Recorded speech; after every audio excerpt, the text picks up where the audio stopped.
अस्सलाम वालेकुम दोस्तों आज हम बात करेंगे टिक टॉक के हवाले से। फाइनली पाकिस्तान में हो गया है ऐसा काम जिससे 80% लोग बहुत खुश हैं। जी हाँ दोस्तों, पीटीए की जानिब से टिक टॉक बंद करने का फ़ैसला कर लिया गया है। पीटीए हुकाम के मुताबिक ऐप के इंतज़ामिया को बार बार अवामी शिकायत पहुँचाई गई, लेकिन इस पर कोई एक्शन नहीं लिया गया। सो पीटीए ने आज खुद एक नोटिस लिया और इसे बंद करने का फ़ैसला कर लिया। दोस्तों, मैं बहुत खुश हूँ कि इस्लाम के नाम पर मजाक उड़ाने वाले ये नौजवान नस्ल कुरान पाक पढ़ते हुए भी मजाक उड़ा रहे थे।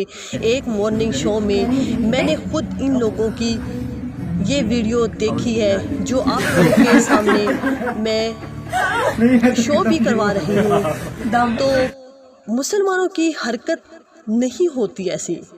क्या ये लोग नहीं जानते ये मुसलमान हैं, इनका मुकाम क्या है? नॉन मुस्लिम के लिए ये एग्जाम्पल बनने के बजाय इन लोगों ने बेहयाई फैलाई। हमारा पुलिस का महकमा माज़त के साथ रोज़ नाचने वाले अड्डों पर छापे मारता है। ये जो घर बैठे बेहयाई फैला रहे हैं इसे बंद होना चाहिए था। इस्लामी माशरा है, यहाँ सब कर रहे हैं।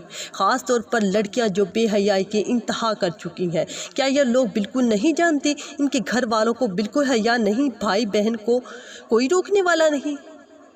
बाप भाई बड़े होते हैं, इनका कोई मुकाम नहीं, इनको रोकने वाला कोई नहीं।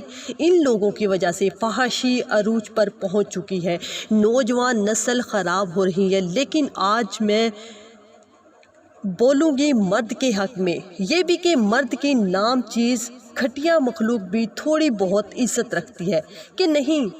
आशना से मिलकर शोहर को कत्ल कर दिया, मकतूल 5 बच्चों का बाप था। मजाल है किसी ने इस खबर पर कान धरे हो। गैरत के नाम पर औरत कत्ल तो आसमान सर पर। यहाँ पर औरत को मजलूम होना ही बेचना है माज़त के साथ, और वो बिक रहा है। बेचते जाओ, कोई इतराज़ नहीं, औरत को रोकते क्यों नहीं बेहयाई से? हाल ही में आसमा और फैसल वाला वाक़या देख लो।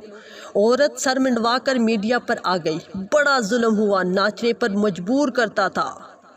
तो दोस्तों, मज़े की बात ये कि टिक टॉक पर इनको कौन मजबूर करता है? किसी के पास जवाब है? दोस्तों, इसी औरत के लिए सारी दुनिया में थू थू हुआ। फिर क्या हुआ? इसी औरत की 100 से ज़्यादा वीडियोस निकल आती हैं टिक टॉक पर, और फिर पता चल मोहतरमा आइस का नशा भी करती हैं। जो कुछ दिन पहले मीडिया पे रो रो कर बोल रही थी कि मुझे शराब पीने के लिए मजबूर किया जाता है। खुदारा लिबरल्स की कापी शुदा पोस्ट को ईमान बनाना छोड़ दें। हमारे माशरे में बड़ी इज्जत है, लेकिन इसके लिए एक हसार भी है। इस हसार से बाहर निकल कर जो मांग रही है वो मुकाम इसे कभी नहीं मिल सकता। जी हाँ दोस्तों, औरत का मुकाम घर में है, इज्जत में है, और जो ये फाशी फैलाने में नहीं है। तो दोस्तों बताइएगा आज की वीडियो कैसी लगी। मिलते हैं नेक्स्ट वीडियो में।